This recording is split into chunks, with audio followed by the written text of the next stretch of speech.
सभी विद्यार्थियों को मेरा स्वागत करना। मैं डॉक्टर कविता वी राजन, सहायक प्राध्यापिका, कोचिंग कॉलेज कोच्चि। आज आपके सम्मुख में जो विषय प्रस्तुत करने जा रही हूँ वो है आदिवासी जनजीवन और मैत्रेयी पुष्पा का उपन्यास अल्मा कबूतर। आदिवासी विमर्श 20वीं सदी के अंतिम दशकों में शुरू हुआ एक अस्मितामूलक विमर्श है। इसके मूल में आदिवासियों के जल, जंगल और जमीन की चिंताएं। सन 1990 के बाद भारत में हुए आर्थिक एकीकरण और मुक्त बाजार व्यवस्थाओं ने अनादिकाल से संचित आदिवासियों की संपदा के लूट का मार्ग खोल दिया। देश विदेश के कंपनियों ने आदिवासी समाज को उनके जल, जंगल और जमीन से बेदखल कर दिया। इसने आदिवासी इलाकों में बड़े पैमाने में विस्थापन को जन्म दिया। बुंदेलखंड, झारखंड, छत्तीसगढ़ आदि इलाकों में यह विस्थापन की समस्या बड़े पैमाने में देखने को मिलती। इन विस्थापित आदिवासी लोगों ने के पास न धंधा न शिक्षा का बल। शहरों में जा बसे यह जन समुदाय मजदूर या घरेलू नौकर बनने को बाध्य हुए। इन महानगरों के कोलाहल में उसे अपनी संस्कृति, अपना साहित्य सब कुछ नष्ट हुआ। इन वंचितों के शोषण के खिलाफ खड़ी हुई संघर्ष में सामाजिक राजनैतिक आंदोलनों के अतिरिक्त साहित्यिक आंदोलनों ने भी अपनी उपस्थिति दर्ज की। आदिवासी साहित्य जीवनवादी साहित्य है जो आदिवासियों के मूलभूत अधिकार से बेदखल करने वाली सभ्यता के खिलाफ विद्रोह, अस्तित्व एवं अस्मिता को बचाने के उपक्रम के रूप में सामने आए। आदिवासी विमर्श आदिवासियों के अस्तित्व की पहचान, उसके अस्तित्व संबंधित संकट और उसके खिलाफ जारी प्रतिरोध का साहित्य है। यह देश के मूल निवासियों के वंशजों के प्रति समाज की उदासीनता और भेदभाव का विरोध करता है। यह जल, जंगल और जमीन की रक्षा के लिए संघर्षरत आदिवासियों के अधिकार की मांग करता है। डॉक्टर रमणिका गुप्ता के अनुसार आदिवासी साहित्य वन संस्कृति से संबंधित साहित्य है। आदिवासी साहित्य उन वन जंगलों में रहने वाले वंचितों का साहित्य है जिसके प्रश्नों का अतीत में कभी उत्तर ही नहीं दिया। वह ऐसे दुर्लक्षितों का साहित्य है जिनके आक्रोश पर मुख्यधारा की समाज व्यवस्था ने कभी कान ही नहीं भरे। यह गिरी कंदराओं में रहने वाले अन्यायग्रस्तों का क्रांति साहित्य है। सदियों से जारी क्रूर और कठोर न्याय व्यवस्था ने उसकी सैकड़ों पीढ़ियों को आजीवन वनवास दिया। उस आदिम समूह का मुक्ति साहित्य है आदिवासी साहित्य। वनवासियों का सदजीवन जिस संस्कृति की गोद में रहा उसी संस्कृति की प्राचीन इतिहास की खोज है यह साहित्य। आदिवासी साहित्य इस भूमि से प्रसूत आदिम वेदना तथा अनुभव का शब्द रूप है। हिंदी में आदिवासी जीवन को केंद्र में रखकर कई उपन्यास लिखे जा चुके हैं। उसमें रांगे राघव का कब तक पुकारो, उदय शंकर भट्ट का सागर, लहरें और मनुष्य, राजेंद्र अवस्थी का सूरज किरण की छाव, जंगल के फूल, शिव प्रसाद सिंह का शैलूष, संजीव का धार, जंगल जहां शुरू होता है, सावधान नीचे आग है और पाव तले की धूप, वीरेंद्र जैन का डूब, पार, महुआ माची का मरंगोड़ा नीलकंठ हुआ, मणि मधुकर का पिंजरे का पन्ना, चालवनों का दीप, गणेंद्र का ग्लोबल गांव के देवता, विनोद कुमार का सामशेष है, जयप्रकाश भारती का कोहरे में होए चांदी के पहाड़, मधुकर सिंह का बाजत अनहद खोल इत्यादि प्रमुख हैं। मैत्रेयी पुष्पा का अल्मा कबूतरी भी इसी कोटि में आने वाला एक बहुचर्चित उपन्यास है। सन 2000 में प्रकाशित प्रस्तुत उपन्यास में बुंदेलखंड की विलुप्त होती जनजाति कबूतरा से जुड़ी तमाम सामाजिक, आर्थिक, राजनैतिक और पारिवारिक समस्याओं को उभारने के साथ ही साथ उसके समूचे जीवन संघर्ष को भी बखूबी अंकित किया गया। अल्मा कबूतरी उपन्यास अपराधी अथवा क्रिमिनल ट्राइब से संबंधित। कबूतरा जनजाति एक ऐसा ही अवांछित विलुप्त होती जनजाति है जो मुख्यतः बुंदेलखंड में बसने वाले। कबूतरा तो कुवंतु जनजाति है। अपराधी जनजातियां ऐसे मानव समूह है जिसकी जिंदगी में आज तक आजादी का सूरज उग नहीं पाया। ये लोग सभी समाज के पूरे पर बसे हुए हैं, किंतु उन्हें सभी समाज ने अपने एक हिस्से के रूप में कभी स्वीकारा ही नहीं। ये लोग हमेशा दूसरों की घृणा और उपेक्षा के बाद और पुलिस के अत्याचार झेलने को विवश हैं, और तो और कानून ने भी उन्हें कभी बख्शा नहीं। उन्हें अंग्रेजों के समय से ही अपराधी घोषित करके उपेक्षित किया, न तो साहित्य ने उसे अपनाया था और न ही समाज ने। आजादी के पश्चात यदि भी उन जनजातियों को समान नागरिकता अधिकार तो प्राप्त हुआ, लेकिन जीवन यापन का कोई सम्मानजनक साधन उपलब्ध न होने के कारण यहाँ के पुरुष चोरी जैसे अपराध कर्म तथा स्त्रियां देह व्यापार के लिए लाचार। न तो अधिकार का मतलब जानता है और ना ही आजादी का मतलब जानता है, तो बस इतना कि पेट के लिए रोटी जरूरी, इस रोटी के लिए चोरी या देह व्यापार उनके लिए आम बात होगी। उपन्यास के संदर्भ में लेखिका खुद लिखती है, मैंने उस वर्ग को चुना है जो मेहनत मशक्कत से जुड़ा है, जो धरती से खेती से जुड़ा रहता है, जो मजदूरी और प्रकृति से जुड़ा हुआ है।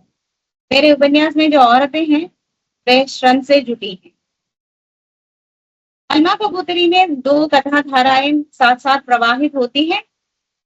पहली धारा कबूतरों की है जो अपने आप को रानी पद्मिनी, छल्लाकारी बाई और महाराणा प्रताप की संतानें मानते। दूसरी धारा कज्जा की है, सभ्य, शिक्षित और आर्थिक दृष्टि से संपन्न लोगों को मैत्री पुष्पे ने कज्जा की संज्ञा दी। कबूतरों की जीवन पद्धति पर प्रकाश डालते हुए मैत्री पुष्पा ने लिखा है, हमारे लिए वह ऐसे छापामार गुरल्ले हैं जो हमारी असावधानी के दरारों में थपटा मारकर वापस अपनी दुनिया में जा पहुंच चुके हैं।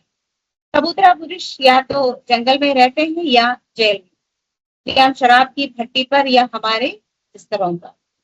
ये लोग सभी ओर से प्रताड़ना झेलने को मजबूर हैं।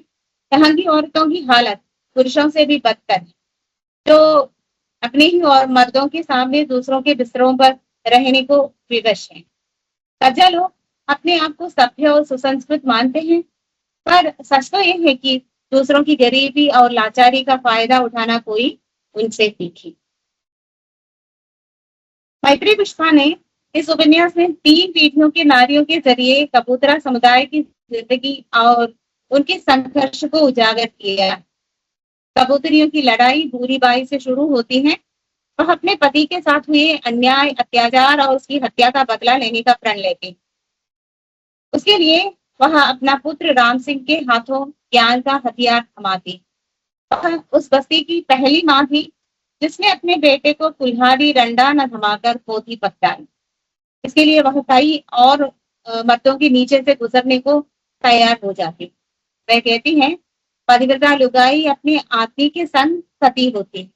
मैं अपने मर्द की ब्याहता खुद को तब मानूंगी जब राम सिंह को पढ़ा लिखा कर इस कचहरी के दरवाजे खड़ा कर दूंगी, भले इस सफर में मुझे 10 मर्दों के नीचे से गुजरना पड़े। अपने बेटे राम सिंह को पढ़ा लिखा कर इज्जत दिलवाने के लिए वह खुद बेइज्जत हो जाती। भूरीबाई का संघर्ष।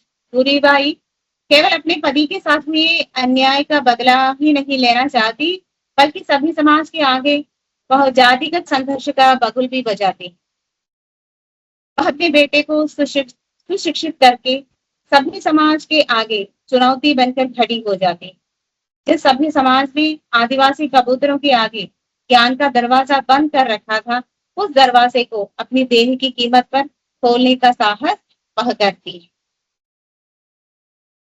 भूरीबाई ने सचमुच अनोखी लड़ाई लड़ी है। उसकी लड़ाई को कदमबाई आगे ले जाती। उपन्यास की शुरुआत कज्जा मंचाराम और कबूतरी कदमबाई से होती। इन दोनों का आपसी संबंध कोई आंतरिक प्रेम या लगाव का रूपांतरण न होकर समाज के 2 विपरीत दिशाओं की आपसी टकराहट का परिणाम। कदम के पति जंगलिया अपने कारनामों के कारण इलाके में मशहूर है। मंचाराम ने रोटी, कपड़ा और मकान का मोह देकर उसे अपने इशारे पर चलाने लगी, जबकि उसका नजर जवान कदम के रूप सौंदर्य पर।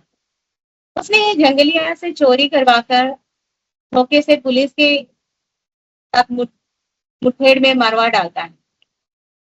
इधर अपनी पति के इंतजार में अपनी पूरे से कुछ ही देर दूर खेत में रही कदम के पास मनसाराम आकर रात की आड़ में पति की भूमिका निभाता है। उसके परिणाम स्वरूप राणा का जन्म होता।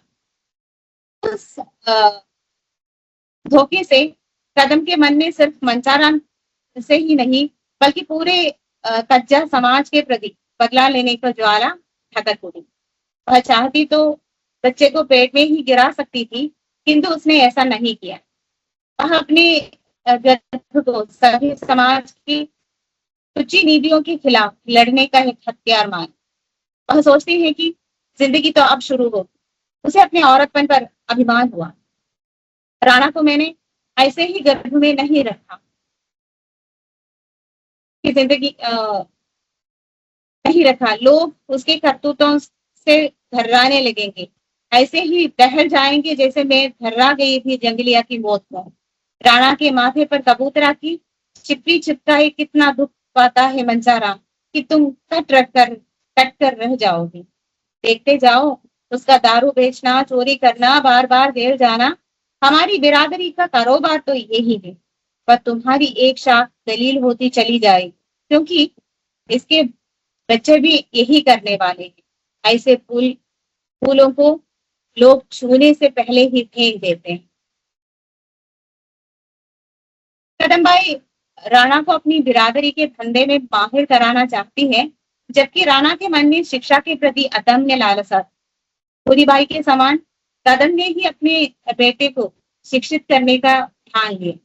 बिरादरी और सभी समाज के ताने को नजरअंदाज करती हुई वह अपने बेटे को स्कूल भेज देती। कदम को एक साथ सभी समाज से और अपनी बिरादरी से संघर्ष करनी पड़ती और वह अपनी लड़ाई पूरे हौसले के साथ लड़ती भी है। कदम एक आग का तिनका है जो कच्चा लोगों के खिलाफ प्रतिरोध लेने हेतु लकड़ी के डोर में रख दिया जाता है।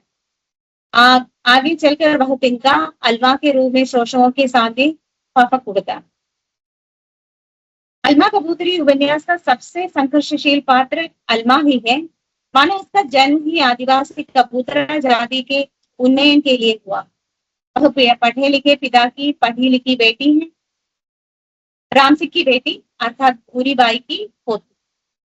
पिता राम सिंह की हत्या के बाद सभी समाज ने उस पर गिद्ध की तरह हमला किया, नोश नोश डाला था, पर वह टूटी नहीं, हारी नहीं, अगनपा की तरह उठ चला अपने रास्ते।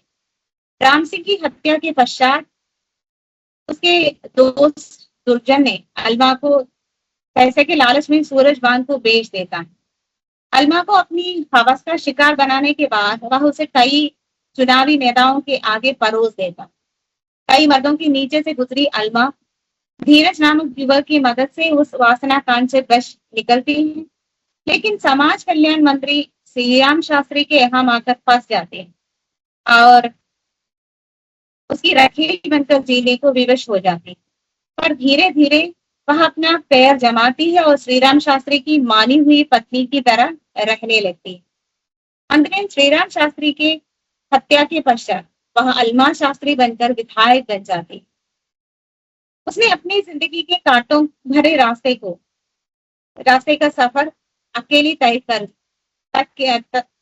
किया, पूरी और कदम की ही तरह। पिता की मृत्यु से लेकर विधायक तक का सफर वह अपनी देह से ही गुजरती। जिस स्त्री देह के कारण वह अनगिनत तथा भयभीत रहती थी, उसी के बुद्धि बल पर तथाकथित सभ्य समाज पर अपना अधिकार जमा लेती। मैत्रेयी पुष्पा ने अलमा के माध्यम से कबूतरा जनजाति को न्याय देने का भरसक प्रयास किया। भारतीय धार्मिक व्यवस्था नारी को मुखाग्नि देने का अधिकार नहीं देती। परंपरा के अनुसार पुत्र ही संपत्ति का वारिस है, तो दूसरी ओर कानून कहता है कि जो मुखाग्नि रहता है वह संपत्ति का उत्तराधिकारी होगा। यह संपत्ति से दूर रखने के लिए स्त्री के खिलाफ रचा गया एक षड्यंत्र था। अलमा ने श्रीराम शास्त्री की चिता को मुखाग्नि देकर सदियों से चली आई धार्मिक रूढ़ि परंपराओं का खंडन ही नहीं किया, बल्कि अलमा के उस विद्रोही कदम उसे अपने पति की उत्तराधिकारी भी बना दी, अर्थात एक कबूतरी ने कज्जा कज्जा का उत्तराधिकारी बन गए। अलमा ने आहिस्ता आहिस्ता अपनी मुफ्त उठा लिया और अनवरत गूंजी मंद्र ध्वनियों के बीच श्री राम शास्त्री की चंदन चिता को अपनी समर्पित कर दी। अलमा का यह कदम वैदिक परंपरा का खंडन है। नारी को उत्तराधिकार से बेदखल करने के लिए परंपरा ने जो षड्यंत्र बनाया था, अलमा ने उसे सही मायने में पहचाना और कानूनी पत्नी न होकर श्री राम शास्त्री की चिता को अग्नि देकर उसके सारे अधिकार को अपने पास सुरक्षित रखा। केवल जमीन जायदाद में ही नहीं बल्कि राजनीति के क्षेत्र में भी वह श्री राम शास्त्री का वारिस बने। मैत्री पुष्पा ने इस उपन्यास में आदिवासी कबूतरी नारियों की वो अनसुनी कहानियां प्रस्तुत की है जिन्हें आमतौर पर दबा दी जाती है। यह सामंती व्यवस्था की कठोर अत्याचार को सहने और झेलने को अभिशप्त दलित आदिवासी औरतों की संघर्ष की और प्रतिरोध की कहानी। उपन्यास का नाम अलमा कबूतरी होकर भी उसकी नायिका केवल अलमा ही नहीं, पूरी कदम अलमा एक त्रिकोण है जिसमें तमाम अन्य नारी पात्र सिमट जाते हैं। इसमें औरत अपने संपूर्ण वैभव के साथ एकरूपा होकर अंकित है। तीनों ही स्त्रियां सत्ता और ताकत का अर्थ भली भांति जानती हैं और उसे पाने के लिए कृत संकल्प भी। प्रगति का स्वप्न देखने वाला आदिवासी समूह इस तरह ये सत्ता में शामिल होकर प्रगतिशील मुख्य धारा में आना चाहते हैं, जिस तरह दुनिया की अब अन्य वन्य जातियां। पूरी की कोशिश कदम से और कदम की अलमा से जोड़ती हुई उस मुकाम तक पहुंचती है जहां सत्ता उसे स्वीकारने से इनकार नहीं कर पाती। वह सत्ता जिसने पूरी या कदम का ही नहीं बल्कि अलमा का भी अमानवीय शोषण किया, अर्थात पीढ़ी दर पीढ़ी की अस्मिता को कुचला है, अलमा उसी सत्ता का हिस्सा बन जाती। वह मान लेती है कि राजनीति अंतिम हथियार है बदलाव का। पूरी कदम अलमा व्यक्तित्व की प्रखर निजता में विलक होकर भी संघर्ष के नैरंतर्य में एक रस। उनका सफर निजी अस्तित्व तक सीमित नहीं, वह नारीत्व की जिजीविषा की अंतिम यात्रा है। इतना कहकर मैं अपना विषय समाप्त करती हूँ। धन्यवाद। बहुत बहुत धन्यवाद कविता जी।